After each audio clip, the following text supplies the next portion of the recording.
todos y bienvenidos a esta presentación en la cual abordaremos el input y su incidencia en el proceso de aprendizaje de la gramática. Definitivamente, como profesores de español, si queremos indagar y aplicar estrategias que faciliten el aprendizaje de la gramática a nuestros estudiantes, es fundamental que aprendamos cuestiones básicas sobre cómo se da el proceso de aprendizaje de gramática en ellos. Y por esto el input pues viene a cobrar un papel bastante importante dentro de esa comprensión. Antes que todo, es importante que entendamos qué es input o qué entendemos por el concepto input o aducto, que es como se denomina en español. Debemos tener en cuenta que el input es una muestra de lengua a la cual los estudiantes o los aprendientes atienden con un fin comunicativo. Es decir, puede ser cualquier texto, o bien sea oral o escrito, o visual incluso, en el cual los estudiantes se enfocan, interpretan un mensaje para resolver alguna situación comunicativa. Si tenemos en cuenta esto, en la siguiente diapositiva vamos a ver 3 ejemplos de los cuales uno no podríamos considerar como un ejemplo de input. Entonces yo los invito a que en el momento en que yo cambie la diapositiva, ustedes detengan este video, puedan leer los ejemplos y se tomen un par de minutos para pensar cuál sería la opción que no se podría considerar input, ya que una vez yo cambie la diapositiva, en unos segundos aparecerá la respuesta. Entonces la idea es que primero traten de pensar ustedes cuál sería la respuesta para luego continuar con el video. Entonces, acá tenemos estas 3 opciones: una lista de los usos del subjuntivo, una explicación sobre las formas del pretérito indefinido y un letrero en la clase con las formas de saludar. En definitiva, si tenemos en cuenta lo que hablamos en la anterior diapositiva sobre qué es el input, podríamos decir que la opción 1 es la que más difícil podríamos considerar un input, ya que atender a una lista de usos del subjuntivo no tendría mayor objetivo comunicativo, o no sería un mensaje que fuera, la interpretación de un mensaje que fuera motivado por un objetivo comunicativo. Mientras que, por ejemplo, si vemos los dos casos que tenemos después, una explicación o un letrero en el salón de clases, pues sí que serían muestras de lengua que el estudiante interpretaría en el primer caso por una interacción y en el segundo caso pues por una exposición a un letrero que le brinda algún mensaje específico. Partiendo de esta aclaración de lo que vamos a considerar input, pues podemos ya ir viendo por qué es tan importante dentro del aprendizaje, no solo dentro del aprendizaje de la gramática, sino que es importantísimo dentro del aprendizaje de una lengua. Pero, ¿qué pasa cuando los estudiantes son expuestos a una muestra de lengua o a un input? GAS recoge este esquema donde nos va mostrando cuáles son los estadios que atraviesa el input dentro de la mente de nuestros estudiantes. Entonces, en primera instancia tenemos lo que llamamos input, que va a ser esa muestra de lengua, el texto, el video, la canción, etcétera, lo que se le expone al estudiante. Y después de esto tenemos algo que él llama el input percibido. Y es que debemos tener en cuenta que cuando los estudiantes o un aprendiente de lengua está expuesto a un input, realmente no percibe el 100% del texto al cual está expuesto. Los ítems o las formas que va a percibir tendrán una razón de ser, serán percibidas por una motivación. Algunas de las motivaciones que menciona el autor pueden ser la frecuencia, es decir, si la forma aparece de manera frecuente en el texto, si hay algún elemento que focalice la atención del estudiante, pues va a hacer que se perciba esa forma dentro del input. Si hay conocimientos previos que le permitan identificar formas al estudiante, es decir, formas que le resulten familiares porque ya las has visto antes, pues las va a percibir. Y por supuesto que habrá factores individuales como estilos de aprendizajes, o de aprendizaje o intereses que harán que algunos aspectos se perciban y otros no. Entonces, debemos tener esto también muy presente. De los textos que nosotros llevamos al aula, realmente no hay un 100% que sea percibido por nuestros estudiantes. Luego de ese input percibido, pues pasamos al input comprendido y acá se hace cada vez más pequeño, ¿no? De lo que se percibe, no se comprende todo, ¿sí? Es decir, que dentro de esa porción que ya el estudiante logró percibir, va a haber un porcentaje menor que es lo que va a comprender. Y lo que va a comprender es aquello, pues, en lo que interpreta el significado. ¿Vale? Nosotros, digamos que es una estrategia cognitiva, ahorramos esfuerzos, entonces vamos a comprender, vamos a interpretar esas partes que son clave, lo que nos dan un mensaje global y por supuesto que va a haber partes que no van a ser comprendidas y en el caso de aprendientes de lengua, pues esta falta de comprensión, por supuesto, también tendrá que ver con la falta de manejo de la forma o de la palabra que estén viendo y que pues si no la entienden, no la conocen, por supuesto que no la van a poder interpretar.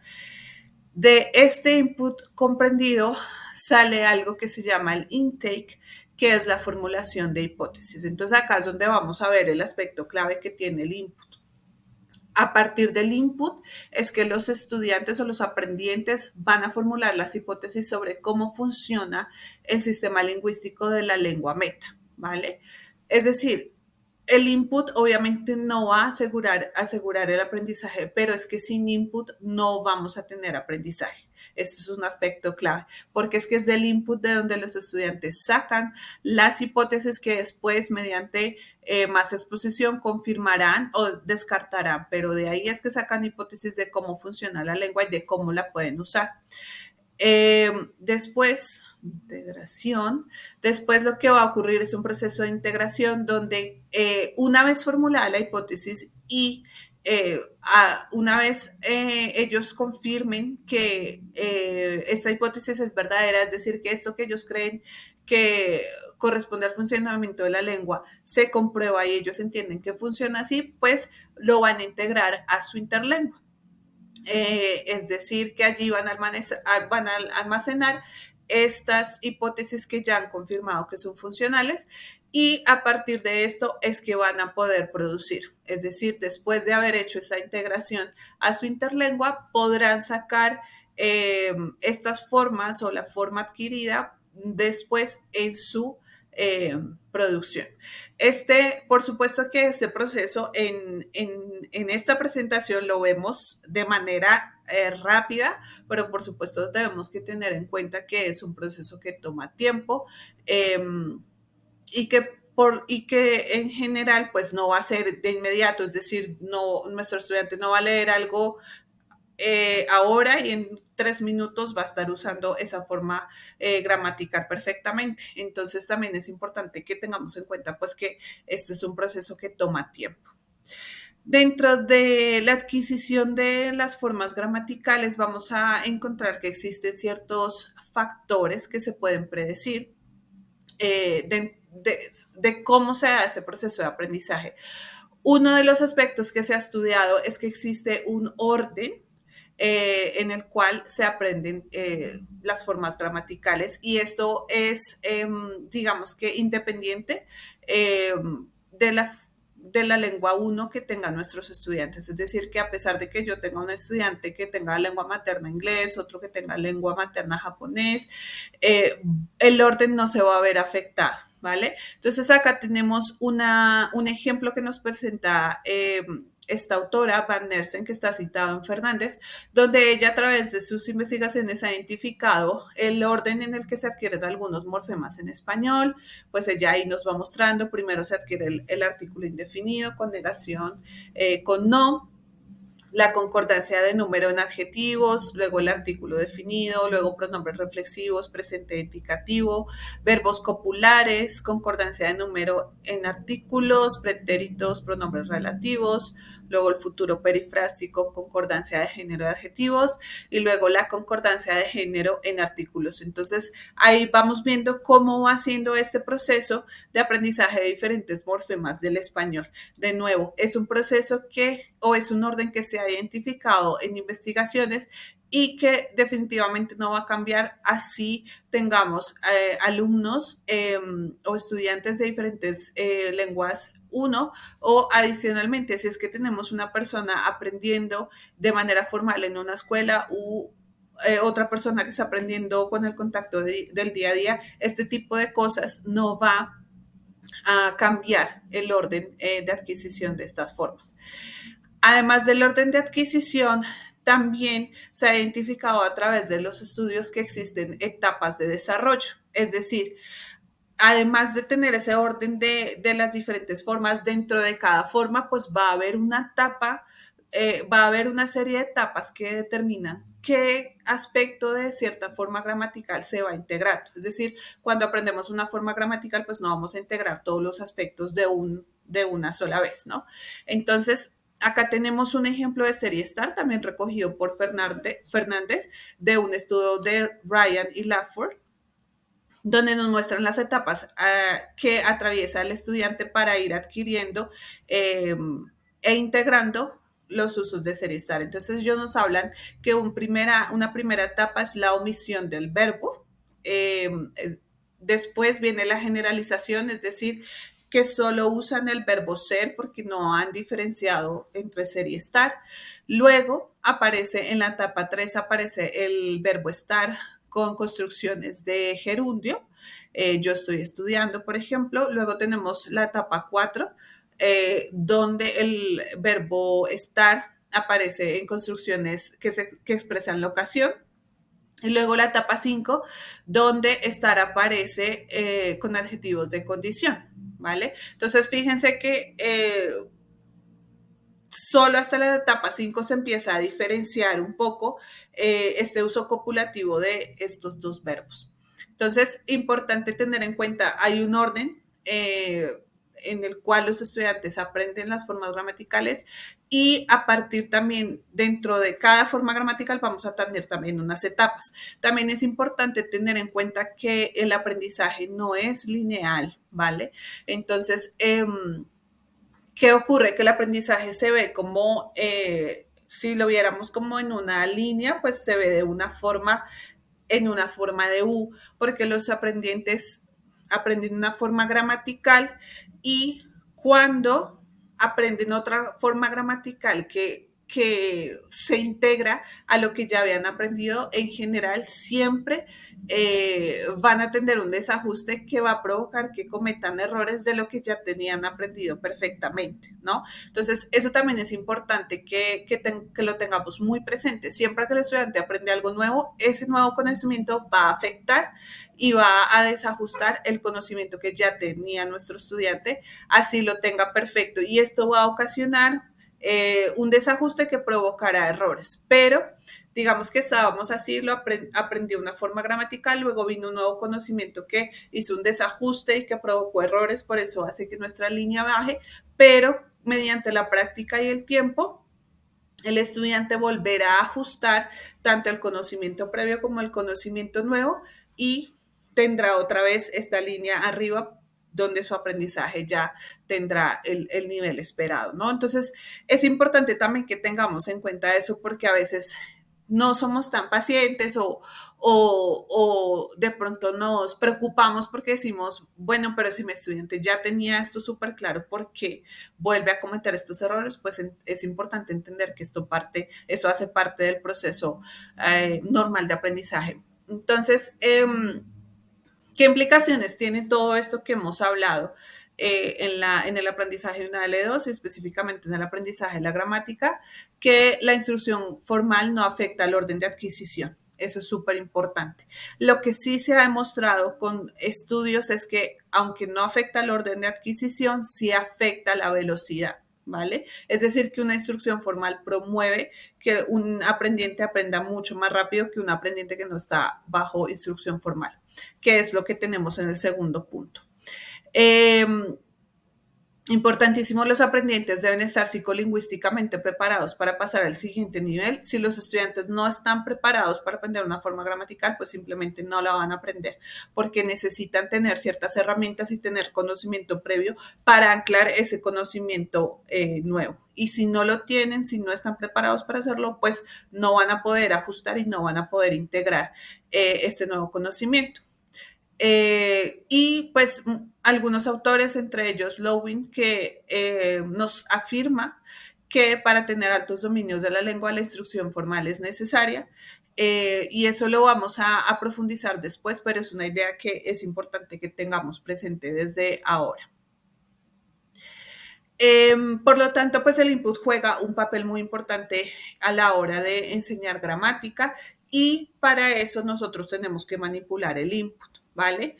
No es suficiente con exponer al estudiante a cualquier texto, a cualquier video. Ahí es donde entra nuestro trabajo como profesores. Si eso fuera suficiente, pues las personas podrían aprender siendo expuestas solamente al input y ya, pero vamos a darnos cuenta o vamos a ver también cuando profundicemos un poco más en este tema que habrá formas gramaticales que los estudiantes no van a poder percibir por su cuenta y ahí es donde nosotros como profesores debemos intervenir.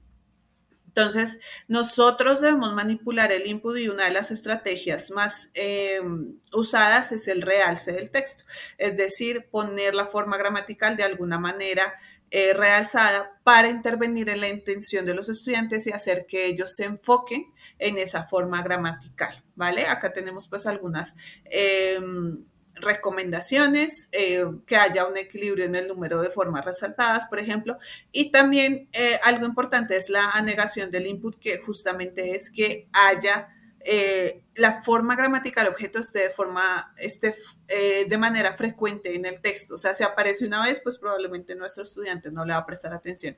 Entonces, es importante que a través del realce llamemos la atención del estudiante a esta forma gramatical, porque de nuevo, si volvemos al punto, a uno de los puntos anteriores, pues el estudiante no va a percibir todo. Entonces, queremos o debemos ayudarlo a percibir lo que queramos que perciba, es decir, la forma gramatical objeto.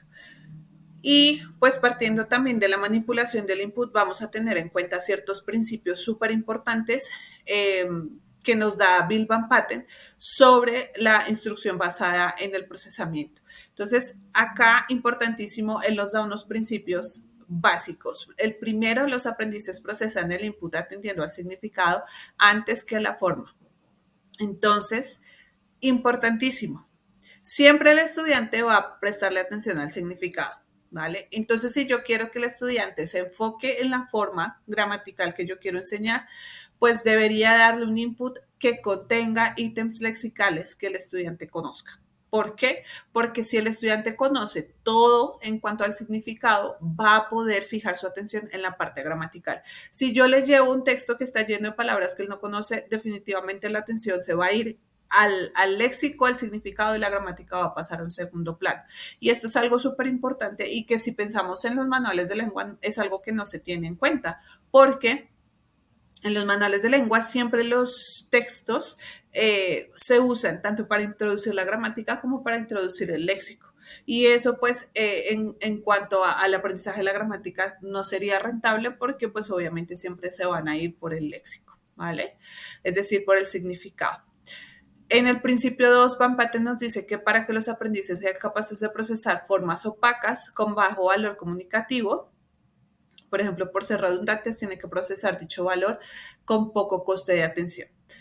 Bill Van Patten nos habla de formas opacas. Esto quiere decir formas que el aprendiente no va a percibir por su cuenta. Un ejemplo de esto son las desinencias verbales. Que yo tenga, por ejemplo, la diferencia entre como y coma, indicativo y subjuntivo, una diferencia de una vocal, es algo que por supuesto el estudiante no va a atender y va a pasar de largo. Entonces es importante, uno, que a través del realce, pues hagamos que el estudiante se fije, hey, acá hay un cambio. Y dos, que para poder procesar esa forma opaca, pues no tenga que esforzarse tanto en la parte comunicativa. O sea, que en la parte comunicativa lo pueda entender para que se enfoque más en el significado gramatical. El principio 3 es la estrategia del primer nombre, importante. Que nosotros para atender una oración, para interpretarla, siempre vamos a interpretar que lo que aparece en primera posición dentro de una oración va a ser el sujeto. Entonces también tendremos que jugar con eso para que en los primeros estadios en los primeros niveles de lengua, aprovechar esto para que la comprensión de las oraciones sea más fácil, pero es decir, en un nivel A1 poner siempre el sujeto en primera posición, pero en niveles más, más altos, jugar con esto para que el estudiante pueda entender la variabilidad que tenemos en español de mover el sujeto y que a pesar de que el sujeto no aparezca en primera posición, pues sigue siendo sujeto, ¿no? Entonces acá podemos jugar dependiendo del nivel. Y el cuarto principio es que siempre va a ser más fácil procesar lo que aparece en primera posición. Por lo tanto, cuando vamos a presentar un input a nuestros estudiantes, sería súper importante que pusiéramos lo más, o sea, lo principal, donde más pusiéramos la forma gramatical objeto, debería estar en el inicio del texto y no al final, ¿vale? Porque lo que está al final y especialmente lo que está en el medio es lo último que se va a procesar. Entonces, pues con esto hemos visto por una parte la importancia que tiene el input, por otra parte cómo se va dando ese proceso de aprendizaje y en tercera instancia pues hemos visto algunas estrategias que podemos implementar como profesores para poder manipular ese input y hacer que funcione para cumplir los propósitos de enseñanza que tenemos. En la segunda parte les compartiré algunas actividades que se enfocan en el trabajo con el input en el aula.